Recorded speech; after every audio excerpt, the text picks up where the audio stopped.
Welcome to the Slop Temple. We pray this video helps. In this video, I will explain how to ensure data integrity. Start by mapping data sources and flows to find weak points. Next, set validation rules and checks at ingestion to catch errors early. Implement access controls and audit logs so changes are traceable.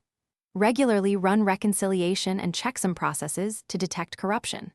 Finally, schedule automated backups and test restores to ensure recoverability and maintain trust in your data. Begin by enforcing consistent schemas and automatic input validation to stop bad data at the source. Use role-based access control and least privilege so only authorized people can change records. Apply encryption both in transit and at rest to protect against tampering. Add continuous monitoring and alerts for anomalous activity. Finally, use immutable logs and versioning so you can audit history and revert to known good states when needed. If this content is helping you, please like the video and subscribe for more helpful guides.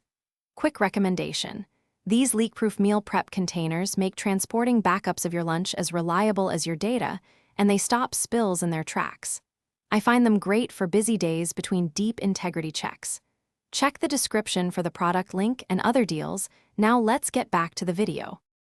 Schedule automated integrity checks like checksums and reconciliations to catch silent corruption before it affects decisions.